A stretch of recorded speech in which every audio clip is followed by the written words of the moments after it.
तो चलो भाई पशु परिचर वालों, तैयार हो जाओ आज की मैराथन के लिए। देखो आज की इस मैराथन के अंतर्गत अपन राजस्थान जीके के क्वेश्चन करने वाले हैं, जिसके अंतर्गत हिस्ट्री भी होगी, कल्चर भी होगी, ज्योग्राफी भी होगी। अब देखो आपको इस जो वीडियो है इसके अंतर्गत कौन से क्वेश्चन मिलने वाले हैं वो बता देता हूँ। देखो सीटी ग्रेजुएशन का पेपर हो, चाहे ग्रेजुएशन का पेपर हो, चाहे 10+2 का पेपर हो, चाहे 2024 में जितने भी RSSB बोर्ड के द्वारा क्वेश्चन कराए गए हो, यानी पेपर कराए गए, उन सब के अंतर्गत जो राजस्थान जीके थी वो सारी की सारी प्रीवियस ईयर की पूछी जा रही थी। ठीक है, यानी कि कुल मिलाकर के पूरे क्वेश्चन राजस्थान जीके के पिछले सालों में जो आए हुए हैं उन्हीं को पूछा जा रहा है। ठीक है, तो इस वीडियो के अंतर्गत मैं जितने भी क्वेश्चन कराने वाला हूं प्रीवियस ईयर के क्वेश्चन होंगे, और ऐसे क्वेश्चन होंगे जो RSSB बोर्ड के द्वारा 10 से 12 एग्जाम के अंतर्गत घुमा घुमा करके उन्हीं को क्वेश्चनों को पूछा जा रहा है। ठीक है, तो कुल मिलाकर के सारे के सारे क्वेश्चन बहुत ज्यादा इंपॉर्टेंट होने वाली है। ये क्लास पशु परिचर के लिए बहुत ज्यादा इंपॉर्टेंट है, क्योंकि 50 क्वेश्चन, 150 में से 50 क्वेश्चन अपनी राजस्थान जीके के क्वेश्चन आने वाले हैं। किसके अंतर्गत? पशु परिचर एग्जाम के अंतर्गत, जिसमें हिस्ट्री और कल्चर के 25 क्वेश्चन आएंगे और ज्योग्राफी के 25 क्वेश्चन आएंगे। ठीक है, तो क्लास बहुत ज्यादा इंपॉर्टेंट होने वाली है। इससे पहले भी मैंने मैराथन ली है, उसको भी जाकर के देख लेना। फिलहाल इस वीडियो को पूरा देखो, कहीं भी स्किप मत करना, एक भी क्वेश्चन राजस्थान जीके का बाहर नहीं जाएगा। ठीक है, तो अभी तक चैनल को अगर आपने सब्सक्राइब नहीं किया तो चैनल को सब्सक्राइब कर दीजिए और बेल आइकन को जरूर दबा दीजिए। अब बिना किसी देरी के वीडियो स्टार्ट करते हैं। तो आज का हमारा जो पहला क्वेश्चन है वो निम्न प्रकार है। देखो निम्नलिखित में से कौन सा समाचार पत्र और स्थापना का सही नहीं है, यानी कि कुल मिलाकर के पूछ रहा है कि कौन सा समाचार पत्र कहां से जारी नहीं किया जाता है, गलत पहचानो इनमें से। तो देखो 4 समाचार पत्र दे के आपको पहचानना है कि कौन सा गलत है। ठीक है, तो देश हितैषी जो समाचार पत्र है वो अजमेर से चलता है, बिल्कुल सही बात है।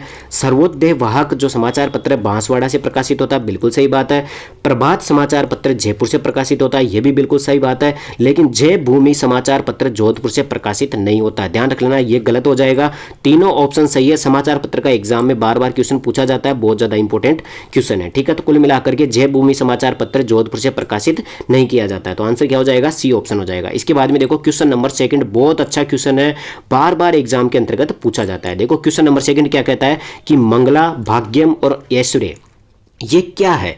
देखो कई बार तो ये पूछा जाता है कि मंगला, भाग्यम और ऐश्वर्य ये कौन से जिले में है, ऐसा भी पूछा गया एग्जाम में। यहाँ पे पूछा कि ये क्या है, तो ये कुछ नहीं है, ये अपने बाड़मेर के क्रूड तेल भंडार क्षेत्र है। कौन से हैं?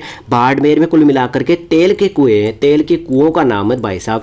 सोचो एक बार, ऐश्वर्य राय क्या है? तेल के कुएं का नाम है। मंगला क्या है? तेल के कुएं का नाम है। भाग्यम क्या है? तेल का कुएं का नाम है। और ये सब कहाँ पर है? ये बाड़मेर जिले के अंतर्गत है। कहाँ पर है? बाड़मेर जिले के अंतर्गत है। ये भी एग्जाम में पूछा हुआ क्वेश्चन है। इसके बाद में आगे बढ़ते हैं क्वेश्चन नंबर 3। देखो डग गंगाधर उच्च भूमि हिस्सा है, बताओ भाई साहब। ये एग्जाम में पूछा गया, बार बार पूछा जाता है ज्योग्राफी के अंतर्गत कि डग गंगाधर जो उच्च भूमि है वह कहां पर स्थित है, यानी कि अरावली श्रृंखला में स्थित है, हड़ौती पठार में स्थित है, पूरी मैदान में स्थित है या थार के मरुस्थल में, यानी कि भौतिक प्रदेश में बताना है कि डग गंगाधर उच्च भूमि कौन से प्रदेश में। तो ध्यान रख लेना, यह हाड़ौती के पठार में स्थित है। कहां पर स्थित है? हाड़ौती के पठार में स्थित है डग गंगाधर भूमि। ठीक है, इसके बाद में आगे बढ़ते हैं क्वेश्चन नंबर 4। देखो क्वेश्चन नंबर 4 क्या कहता है, निम्नलिखित में से कौन सा भौतिक लक्षण राजस्थान बांगर से सम्मिलित नहीं है, यानी कि राजस्थान का जो बांगर है उससे संबंधित कौन सा लक्षण नहीं है। तो बताओ भाई साहब, राजस्थान का बांगर कहां पर पाया जाता है या फिर उसकी क्या विशेषता होती है। तो ध्यान रख लेना, देखो गोडवाड़ प्रदेश, सही बात है, राजस्थान का बांगर में गोडवाड़ प्रदेश भी आता है। इसके बाद में आंतरिक प्रवाह का मैदान है, बिल्कुल सही बात है, क्योंकि घग्गर नदी आंतरिक प्रवाह की नदी है, कांतली नदी आंतरिक प्रवाह की नदी है। नमकीन जिले पाई जाती है, बिल्कुल सही बात है, क्योंकि जो घग्गर का मैदान है पूरा लवणीय होता है। इसके बाद में छप्पन का मैदान बिल्कुल गलत हो जाएगा, क्योंकि हम जानते हैं कि जो छप्पन का मैदान है वह कौन सा है? माही नदी का जो मैदान होता है उसको छप्पन का मैदान कहा जाता है, और राजस्थान का बांगर तो इधर वाला क्षेत्र हो गया। ठीक है, तो कुल मिलाकर के छप्पन का मैदान राजस्थान के बांगर से सम्मिलित नहीं है। ठीक है, इसके बाद में आगे बढ़ते हैं क्वेश्चन नंबर 5 क्या कहता है। देखो क्वेश्चन नंबर 5 है, निम्नलिखित में से कौन सा संरक्षित क्षेत्र और जिला सुमेलित नहीं है। तो ये पूछ रहा है कि कौन सा संरक्षित क्षेत्र कौन से जिले में स्थित नहीं है, उसको पहचानो ढूंढ करके। तो देखो उम्मेदगंज पक्षी विहार कोटा में है, बिल्कुल सही बात है। उम्मेदगंज पक्षी विहार कहां पर है? कोटा में है। रोटू झुंझुनू में, बिल्कुल गलत बात है। रोटू कहां पर है? नागौर जिले में स्थित है। कहां पर स्थित है? नागौर जिले में स्थित है। साकंबरी सिक्कर और झुंझुनू में स्थित है, बिल्कुल सही बात है। गुड्डा विश्नोई कहां पर है? जोधपुर में स्थित है, यह भी सही बात है। तो कुल मिलाकर के रोटू कहां पर है? रोटू नागौर में है, झुंझुनू में नहीं है। ठीक है, इसके बाद में आगे बढ़ते हैं क्वेश्चन नंबर 6 की ओर। क्वेश्चन नंबर 6 क्या कहता है, राजस्थान का निम्नलिखित में से कौन सा प्रसिद्ध संगीतकार और विशेषज्ञता सही सुमेलित नहीं है। कुल मिलाकर के पूछ रहा है कि आपको संगीतकार और उसका जो क्या बजाता था, कुल मिलाकर के उसका वाद्य यंत्र क्या था, उसे संबंधित करना है, अपने को सुमेलित करना है, और कौन सा नहीं है उसको पहचानना है। ठीक है, तो विश्व मोहन भट्ट मोहन वीणा बजाते थे, बिल्कुल सही बात है। मोहन से याद रख लेना इसको। ठीक है, ये तो बिल्कुल सही बात है। इसके बाद में इसने दे रखा है कि चतुरलाल तबला बजाते थे, बिल्कुल सही बात है, चतुरलाल तबला बजाते थे। इसके बाद में सुल्तान खां का संबंध कमाईचा से, बिल्कुल गलत बात है। देखो सुल्तान खां का संबंध है किससे, सारंगी से, ध्यान रख लेना, एग्जाम में पूछा हुआ क्वेश्चन है, बार बार पूछा जाता है एग्जाम के अंतर्गत कि सुल्तान खां का संबंध किससे है, तो सारंगी से, ठीक है ना। तो कमाईचा से इनका संबंध नहीं है। इसके अलावा जिला फरीदुद्दीन डागर है वो द्रुपद शैली के हैं संबंधित है, बिल्कुल सही बात है। तो कुल मिलाकर के एग्जाम में बार बार पूछा जाता है सुल्तान खां का नाम। सुल्तान खां और रामनारायण दोनों का संबंध किससे है, कमाईचा से नहीं है, इन दोनों का संबंध सारंगी से। किससे संबंधित है, सारंगी से संबंधित है। इसके बाद में आगे बढ़ते हैं, क्वेश्चन नंबर 7 क्या कहता है। क्वेश्चन नंबर 7 है, निम्नलिखित में से कौन सा बनास संस्कृति का स्थल नहीं है, यानी कि बनास संस्कृति का कौन सा स्थल नहीं है। ऑप्शन दिखा देता हूं क्वेश्चन नंबर 7 के, कौन सा स्थल बनास संस्कृति से संबंधित नहीं है। कुल मिलाकर के बनास नदी के आसपास कौन सा नहीं है, देखो गिलुंड राजसमंद में बनास नदी के पास में, बालाथल उदयपुर में बनास नदी के पास में, ओजियाना कहां पर, भीलवाड़ा में, बिल्कुल बनास नदी के पास में, तिलवाड़ा बाड़मेर ये कहां पर, बनास नदी के पास में आएगा, ये बिल्कुल गलत हो जाएगा, ठीक है। इसके बाद में आगे बढ़ते हैं, क्वेश्चन नंबर 8 क्या है। देखो क्वेश्चन नंबर 8 है, मेवाड़ पुकार क्या है। देखो ये एग्जाम में अलग अलग तरीके से घुमा घुमा करके पूछी जाती है। एक बार तो पूछी गई थी कि मेवाड़ पुकार में कितनी मांगे थी, तो इसमें 21 मांगे थी टोटल। और एक पूछा गया था कि मेवाड़ की जो पुकार है ये मांगे किसने रखी थी, तो ये मोतीलाल तेजावत ने रखी थी। किसने रखी थी, मोतीलाल तेजावत ने रखी थी। और फिर पूछता है कि कहां पर रखी गई थी, तो ध्यान रख लेना मेवाड़ के अंदर रखी गई थी, ठीक है, जब अपने जनजातीय आंदोलन चल रहे थे उस टाइम पे। और उस टाइम पे किस शासक के सामने रखी थी, तो ध्यान रख लेना महाराणा फतेह सिंह के सामने रखी थी। किसके सामने रखी थी, महाराणा फतेह सिंह के सामने 21 मांगे रखी थी। और उन्हीं सभी को क्या कहा जाता था, मेवाड़ की पुकार कहा जाता था। तो कुल मिलाकर के ये क्या है, 21 सूत्रीय मांग पत्र था, इसके अंतर्गत 21 मांगे रखी गई थी, ठीक है। घुमा घुमा करके कैसे भी क्वेश्चन पूछ ले, आपका एक भी क्वेश्चन गलत नहीं होगा। इसके बाद में आगे बढ़ते हैं, क्वेश्चन नंबर 9 क्या कहता है। देखो क्वेश्चन नंबर 9 कहता है, प्रसिद्ध राजस्थानी लोकगीत पाथल और पीथल के रचयिता कौन है। देखो पाथल और पीथल जो लोकगीत है ये बहुत ज़्यादा फेमस है, क्योंकि इनका संबंध किससे है, महाराणा प्रताप से संबंधित है, ध्यान रख लेना। और इसे किसने लिखा था, ये आपको पूछ रहा है कि पाथल और पीथल किसने लिखा था, ये लोकगीत किसने लिखा था, तो ये कन्हैयालाल सेठिया ने लिखा था। ये अपने जो पेपर हुआ था ना अभी कौन सा, स्टेनोग्राफर वाला, उसके अंतर्गत भी क्वेश्चन पूछा गया था कि किसकी रचना है, तो कन्हैयालाल सेठिया की रचना है। इसमें जो पाथल और पीतल है, पीतल तो महाराणा प्रताप को कहा जाता है और पाथल है वो किसको कहा गया था, पृथ्वीराज राठौड़ को कहा गया था, ठीक है। इसके बाद में आगे बढ़ते हैं अपन, क्वेश्चन नंबर 10 क्या कहता है। देखो क्वेश्चन नंबर 10 है अपने पास, ए सूची और बी सूची के साथ मिलान करना अपने को, ठीक है, और सही उत्तर का चयन करना है। देखो आपको इधर की तरफ तो मंदिर दे रखे हैं, इधर की तरफ जिले दे रखे हैं, यानी कि कहाँ पर स्थित है, ठीक है। आराम से देखो इनको और पहचानते हैं। देखो आपको जो जो आता है ना उसको मिला लो, आप तो सबसे पहले ऐसे कर लिया करो। देखो इसने बोल रखा है हर्षद माता का मंदिर, सबको पता है हर्षद माता का मंदिर कहाँ पर है, आबानेरी दौसा में है, ठीक है। ये हो गया, अब इससे हो जाएगा कई बार क्वेश्चन। तो इसके बाद में देखो श्रृंगार चौरी मंदिर कहाँ पर स्थित है, बताओ भाई साहब श्रृंगार चौरी मंदिर कहाँ पर स्थित है, तो ध्यान रख लेना ये चित्तौड़गढ़ में स्थित है, ये भी बिल्कुल सही बात हो गई। इसके बाद में देखो दो ऑप्शन भी मिला लोगे ना, उसमें आपका क्वेश्चन हो जाएगा। देखो ऑप्शन देखो, आप ऐसे एग्जाम में भी किया करो। क्वेश्चन नंबर 10 में देखो ऑप्शन में, देखो ऑप्शन में अपन ने जो मिलाया उनको मिला के देखो। देखो मैंने मिलाया था, एक तो हर्षद माता का मंदिर कहाँ पर है, आबानेरी दौसा में, तो हर्षद माता का मंदिर कहाँ पर है, आबानेरी दौसा में। ये देखो एक ही क्वेश्चन से हो गया आराम से, एक ऑप्शन देखते ही अपना पूरा क्वेश्चन हो गया। तो ऐसा दिमाग आप एग्जाम में भी लगाया करो, पूरे ऑप्शनों को करने की जरूरत ही नहीं है, ठीक है, तो सीधा सीधा आंसर हो जाता है। इसके बाद में आगे बढ़ते हैं क्वेश्चन नंबर 11 की ओर। क्वेश्चन नंबर 11 क्या कहता है, देखो लोक नाट्य की कला को बढ़ावा देने के लिए किस थिएटर की स्थापना की गई थी, बताओ भाई साहब ऐसा कौन सा थिएटर था जिसकी स्थापना लोक नाट्य को बढ़ावा देने के लिए किया गया था, बताओ भाई साहब। आराम से ऑप्शन देखो और उसका आंसर बताओ। तो ध्यान रख लेना, राम प्रकाश रंगमंच जो थिएटर था ये महाराजा राम सिंह सेकंड के द्वारा जयपुर में स्थापित किया गया था। कौन सा थिएटर था, राम प्रकाश थिएटर था, राम सिंह सेकंड ने स्थापित करवाया था। ये एग्जाम में बार बार पूछा जाता है कि राम प्रकाश थिएटर है उसकी स्थापना किसने करवाई थी, तो राम सिंह सेकंड ने करवाई थी। ये भी एग्जाम में पूछा हुआ क्वेश्चन है, ठीक है। तो अब बढ़ते हैं क्वेश्चन नंबर 12 की ओर। अभी तक आपने चैनल को सब्सक्राइब नहीं किया है तो चैनल को सब्सक्राइब कर दीजिए, मेरा कुछ नहीं जा रहा है। पर ध्यान रखना, अगर आप पूरी मैराथन अटेंड कर लेते हो, पूरे क्वेश्चन कर लेते हो राजस्थान जीके के, तो पशु परिचर में 50 क्वेश्चन तो आपके कोई भी नहीं रोक सकता, यहीं से पक्के हो जाएंगे, ठीक है।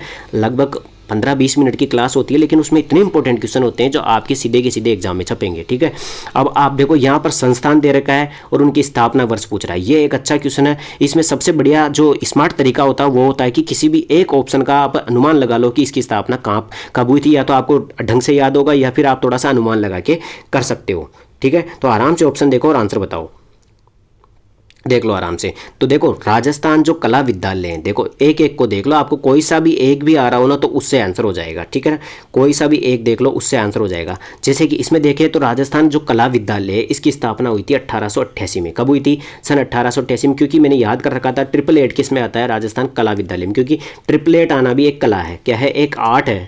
ऐसे कुछ भी कुल मिला करके ट्रिक बना करके याद कर लिया करो भाई, कैसे भी करके। तो राजस्थान कला विद्यालय की स्थापना कब हुई थी? 1888 में हुई थी। लेकिन देखो यहाँ पे चारों ऑप्शन कौन से हैं, ढंग से दे रखा है। देखो इतना सिंपल क्वेश्चन था, ये बार बार एग्जाम में पूछा हुआ है। तो 1888 में किसकी स्थापना हुई थी? राजस्थान कला विद्यालय की स्थापना हुई थी। इसके बाद में देखो राजस्थान ललित कला अकेडमी है, इसकी स्थापना कब हुई थी? राजस्थान ललित कला अकेडमी की स्थापना हुई थी 1957 में। ये अच्छा क्वेश्चन है, राजस्थान ललित कला अकेडमी, ये एग्जाम में पूछा हुआ क्वेश्चन है, ठीक है, अलग से भी। तो इसका आंसर कौन सा हो जाएगा? सीधा सीधा ए ऑप्शन हो जाएगा, क्योंकि दूसरा ऑप्शन इसी में आ रहा है, ठीक है। तो कुल मिलाकर के ऐसे एक एक क्वेश्चन को करके कर लिया करो। इसके बाद में आगे बढ़ते हैं, क्वेश्चन नंबर 13 क्या कहता है। देखो क्वेश्चन नंबर 13 कहता है, बच्छाऊ तो रामपुरिया गुलेच्छा सेठिया की हवेलियां राजस्थान में कहाँ पर स्थित है? हवेलियों से यही जोड़ा पूछा जाता है हमेशा। बच्छाउतों की हवेलियां, रामपुरिया की हवेलियां, गुलेच्छा की हवेलियां, सेठिया की हवेलियां कहाँ पर स्थित है? तो ध्यान रखना ना, सबकी सभी बीकानेर जिले में स्थित है। कहाँ पर स्थित है? बीकानेर जिले में स्थित है गुलेच्छा की हवेलियां, बच्छाउतों की हवेलियां। इसके बाद में आगे बढ़ते हैं क्वेश्चन नंबर 14 की ओर। क्वेश्चन नंबर 14 क्या कहता है? राजस्थान के पंडित शिव कुमार शर्मा का संबंध किस वाद्य यंत्र से है? बताओ भाई साहब, शिव कुमार शर्मा का संबंध कौन से वाद्य यंत्र से है? तो पंडित शिव कुमार शर्मा का संबंध है संतूर वाद्य यंत्र से। कौन से संबंधित है? संतूर वाद्य यंत्र से संबंधित है शिव कुमार शर्मा, ठीक है। तो ऐसे याद रखना भाई, शिव जी क्या लगाते थे? संतूर साबुन लगाते थे, ठीक है। इसके बाद में आगे बढ़ते हैं अपन क्वेश्चन नंबर 15 की ओर। क्वेश्चन नंबर 15 क्या कहता है? देखो गुब्बारा, नुसरत, नागपली, गजक नाम है। तो कुल मिलाकर के सभी के सभी क्या है? ये सभी के सभी तोपों के नाम है। किसके नाम है? सभी के सभी तोपों के नाम है। एग्जाम में पूछा जाता है कि गुब्बारा, नुसरत और नागपली, गजक ये कौन से जिले में रखी हुई है, कौन से दुर्ग में रखी हुई है? तो ध्यान रखना है, सभी की सभी मेहरानगढ़ दुर्ग में रखी हुई है। कहाँ पर रखी हुई है? मेहरानगढ़ दुर्ग में रखी हुई है। और ये मेहरानगढ़ दुर्ग कहाँ पर है? अपने जोधपुर में स्थित है, ठीक है। लेकिन यहाँ पे क्या पूछ रहा है कि ये सभी क्या है? तो अपने को पता है तोपों के नाम है, तो जोधपुर दुर्ग के तोपों के नाम है। कौन सा दुर्ग है? मेहरानगढ़ दुर्ग के तोपों के नाम है, ठीक है। इसके बाद में आगे बढ़ते हैं क्वेश्चन नंबर 16। क्वेश्चन नंबर 16 है, गोपी जी भट्ट राजस्थान की किस लोक नृत्य शैली के कलाकार है? देखो कलाकारों का एग्जाम में क्वेश्चन बार बार पूछा जाता है, गोपी जी भट्ट का संबंध कौन सी नृत्य शैली से है? गोपी जी भट्ट का संबंध कौन सी नृत्य शैली से है? फटाफट से आंसर बताओ भाई। तो ध्यान रख लेना, अधिकतर भट्ट किसके हैं? तमाशा शैली के हैं। किसके हैं? तमाशा जो लोक नाट्य है उससे संबंधित कौन है? भट्टी भट्ट है सारे के सारे, ठीक है। इसके बाद में आगे बढ़ते हैं, क्वेश्चन नंबर 17 क्या कहता है? भीलों में छेड़ा फाड़ना क्या है? देखो एग्जाम में अलग अलग तरीके से घुमा घुमा करके पूछा जाता है कि छेड़ा फाड़ना क्या है। तो छेड़ा फाड़ना एक क्या है? विवाह से संबंधित क्या है? एक कुल मिलाकर के एक रस्म होती है, विवाह से संबंधित होती क्या है? इसमें तलाक होता है। कुल मिलाकर के जो तलाक होता है उसको छेड़ा फाड़ना कहा जाता है, कुल मिलाकर के, ठीक है। तो तलाक को क्या कहा जाता है? छेड़ा फाड़ना कहा जाता है। एग्जाम में पूछा जाता है कि ये रस्म कौन सी जनजाति में चलती है? तो भीलों में चलती है। कौन सी में चलती है? भीलों में चलती है छेड़ा फाड़ना, जिसका मतलब होता है तलाक लेना, ठीक है। इसके बाद में क्वेश्चन नंबर 18, पर्यटकों को आकर्षित करने के लिए हाथी गांव कहाँ स्थापित किया गया? देखो ये सब आप जानते होंगे, बहुत कॉमन क्वेश्चन है, लेकिन एग्जाम में पूछा जाता है। हाथी गांव कहाँ पर स्थित है? हाथी गांव अपने जयपुर में स्थित है। तो यहाँ पर देखो ऑप्शन में ढंग से दे रखा है, देखो रामगढ़ भी दे रखा है, नारगढ़ भी दे रखा है, सांगानेर भी दे रखा है, कूड़ा गांव भी दे रखा है। तो आराम से चारों ऑप्शन देखो और बताओ भाई साहब हाथी गांव कहाँ पर स्थित है? तो ध्यान रखना, कुंडा गांव कुक्कस में हाथी गांव स्थित है। कहाँ पर? जयपुर का एक हिस्सा है कुक्कस, वहाँ पर कुंडा गांव में कौन सा गांव स्थित है? हाथी गांव है। कुंडा गांव का नाम हाथी गांव रख दिया क्योंकि हाथी की सवारी वहाँ पर करवाते हैं। इसके बाद में आगे कहता है क्वेश्चन नंबर 19, राजस्थान की किस नदी को स्थानीय रूप में वन की आशा कहा जाता है? देखो वन की आशा या वरनाशा ऐसा भी कहा जाता है, इसको वरनाशा, ठीक है। वन की आशा या वरनाशा कौन सी नदी को कहा जाता है? तो ये कहा जाता है बनास नदी को। कौन सी नदी को कहा जाता है? बनास नदी को कहा जाता है, ठीक है। अभी तक आपने अगर चैनल को सब्सक्राइब नहीं किया तो चैनल को सब्सक्राइब कर दीजिए। 20 क्वेश्चन लगभग मैं करा चुका हूं, आने वाले 20 क्वेश्चन और ज्यादा इंपॉर्टेंट है, तो पूरी क्लास अटेंड करना, कहीं भी स्किप मत करना, ठीक है। इसके बाद में आगे बढ़ते हैं, क्वेश्चन नंबर 20 क्या कहता है? भरतपुर वर्ड पैराडाइज पुस्तक के लेखक कौन है? भाई साहब ये एक मतलब पुस्तकों से संबंधित है, ये तो फैक्ट आपको रटना पड़ेगा कि भरतपुर वर्ड पैराडाइज पुस्तक है, उसके लेखक कौन है, लेकिन आप कुछ ट्रिक लगा करके भी याद कर सकते हो। तो इसमें भरतपुर वर्ड पैराडाइज है, वो किसकी है? मार्टिन इवांस की किताब है। किसकी है? मार्टिन इवांस की बुक है, ठीक है। इसके बाद में आगे बढ़ते हैं, क्वेश्चन नंबर 21 क्या कहता है? देखो भाई साहब क्वेश्चन नंबर 21 एक बहुत अच्छा क्वेश्चन है, अच्छों को नहीं आता ये वाला। देखो इसमें क्या कर रखा है कि सिंचाई परियोजनाएं दे रखी है और जिला दे रखा है, और पूछ रहा है कि इसको सुमेलित करके बताओ भाई साहब। अब वही मैंने बताया था ना, सुमेलित करने वाले क्वेश्चनों को बढ़िया तरीका होता है कि एक दो जो भी आपको आती है उनको पकड़ लो सीधा सा ही, ठीक है। तो एक दो जो भी आपको आती है उसको पकड़ लो सीधा से, आराम से ऑप्शन देखो और बताओ भाई साहब इसका आंसर क्या होगा क्वेश्चन नंबर 21 का, ठीक है ना। तो ध्यान रख लेना, देखो एक एक को पकड़ते हैं। सबसे पहले तो देखो पीपलाद पता है अपने को, पीपलाद सिंचाई परियोजना कहाँ पर चलती है, बताओ फटाफट से। पीपलाद सिंचाई परियोजना कहाँ पर चलती है, तो ध्यान रख लेना कोटा में चलती है। कहाँ पर चलती है, कोटा में चलती है। अब देखो बी में सेकंड देखो यहाँ पर आ रहा है, ये देखो एक ही मतलब आराम से एक ऑप्शन से अपना क्वेश्चन हो रहा है पूरा का पूरा। तो पीपलाद जो सिंचाई परियोजना है वो कहाँ पर चलती है, कोटा में चलती है, ठीक है। बाकी के आप मिलान कर लेना, ठीक है। इसके बाद में आगे बढ़ते हैं क्वेश्चन नंबर, देखो एक सेकंड थोड़ा गलत हो गया, पीपलाद कोटा में नहीं है, बिल्कुल नहीं है, कोटा में नहीं है। पीपलाद जो सिंचाई परियोजना है कहाँ पर चलती है, बताओ आराम से बताओ भाई, जल्दीबाजी नहीं है बिल्कुल भी। पीपलाद जो सिंचाई परियोजना ये कहाँ पर चलती है, पीपलाद सिंचाई परियोजना चलती है झालावाड़ में, क्योंकि पीपलाद नदी एक सहायक नदी है जो कि कहाँ पर बहती है, झालावाड़ में बहती है, ठीक है। तो कुल मिलाकर के पीपलाद जो सिंचाई परियोजना कहाँ पर चल रही है, झालावाड़ में चल रही है। इसका मतलब क्या हो गया, बी में 1। अब बी में 1 कौन सा आ गया, ये रहा। तो इससे भी हो गया क्वेश्चन। कुल मिलाकर के एक ऑप्शन देखो और क्वेश्चन करो, ठीक है। इसके बाद में आगे बढ़ते हैं क्वेश्चन नंबर 22 की ओर। क्वेश्चन नंबर 22 क्या कहता है, देखो भाई साहब आराम से। क्वेश्चन नंबर 22 है, मोती भारत किस जिले में पारंपरिक कढ़ाई का नाम है, मतलब पारंपरिक कढ़ाई होती है उसका नाम है कौन सा, मोती भारत। बताओ भाई साहब मोती भारत पारंपरिक कौन सी कढ़ाई का नाम है, तो ये हो जाएगा जालोर में है। कौन सी में, जालोर में एक कढ़ाई है पारंपरिक कढ़ाई, उसका नाम क्या है, मोती भारत है। इसके बाद में आगे बढ़ते हैं क्वेश्चन नंबर 23। क्वेश्चन नंबर 23 क्या कहता है, देखो भाई साहब निम्नलिखित में से कौन सा कथन सही है, इस बार सही कथन पूछ रहा है। तो देखो आराम से पूरे ऑप्शन देख लो। राष्ट्रीय ऊंट अनुसंधान केंद्र कहाँ पर है, बीकानेर में, बिल्कुल सही बात है, ये तो हमेशा सही रहता है, ऊंट से संबंधित कुछ भी आ जाए बीकानेर कर देना। इसके बाद में राष्ट्रीय अश्व अनुसंधान केंद्र 12 में स्थित है। बताओ भाई साहब क्या घोड़ों का जो रिसर्च सेंटर है वो 12 में स्थित है क्या, घोड़ों का रिसर्च सेंटर, ये बिल्कुल गलत बात है। पर ये पूछ रहा क्या था, सही पूछ रहा था, तो सही तो वैसे अपने यही आंसर हो गया, ऑप्शन पढ़ने की जरूरत नहीं है। फिर जो राष्ट्रीय ऊंट रिसर्च सेंटर वो कहाँ पर स्थित है, बीकानेर में स्थित है, तो यहीं से हो जाएगा, बाकी सभी गलत है। केंद्रीय पशु प्रजनन केंद्र चित्तौड़गढ़ में स्थित नहीं है। केंद्रीय भेड़ प्रजनन केंद्र चूरू में स्थित नहीं है, कहाँ पर, यह अविकानगर टोंक में स्थित है। इसके बाद में आगे बढ़ते हैं क्वेश्चन नंबर 24 क्या कहता है। क्वेश्चन नंबर 24 है, चंदू जी का घड़ा और बोडी गामा स्थान किस लिए प्रसिद्ध है।